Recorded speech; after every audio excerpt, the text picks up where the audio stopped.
just something very simple and subtly said, but it was one of my greatest strengths. This is something I believe about myself, and that's why it stood out. One of my greatest strengths is what I can do with, for, and through others.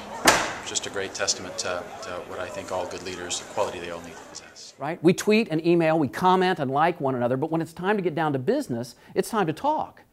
And not just chit-chat, but have a compelling conversation, a conversation that makes an employer say, tell me more. Because when someone says, tell me more, you know what that means? I'm interested. I'm interested in you. I'm interested to learn more about what you have to offer. And we'll talk about that offer in detail today and give you with some tactical and practical advice that you can put into play as soon as you wish to move your career forward. What you learn in great MBA programs, you know what you learn?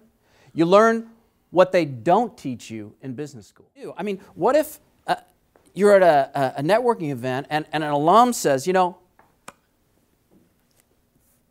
I love OSU students. That's my card. I'm an executive at the company you'd love to work at. Why don't you give me a call sometime? What do you do? What do you say?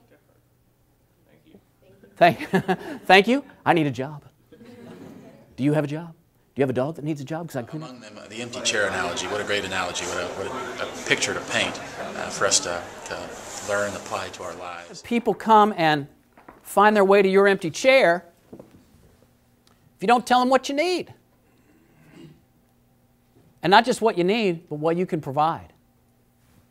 It's about your brand. It's about demonstrated strengths, and you have to be consistent in your brand message. Marketing majors will tell you that if you're going to do a print ad, it needs to be reflected online. It needs to be consistent in the company messaging from every level of the organization.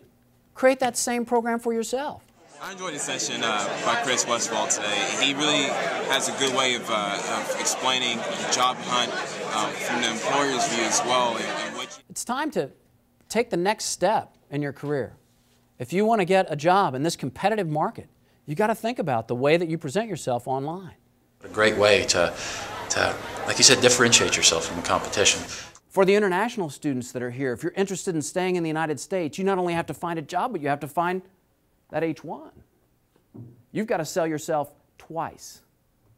So my focus, international students, domestic students, all students, is on how to create a compelling conversation, how you can tell your story and the story of OSU and the Spears MBA in a way that proves your value, and not just proves it, but maximizes it.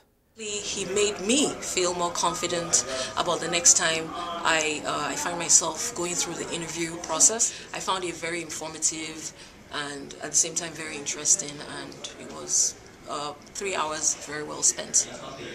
Wouldn't it be great if an employer knew what you were about?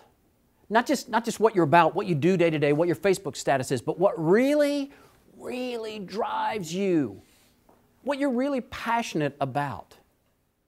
And until you find that person to sit in the chair, you got to keep going.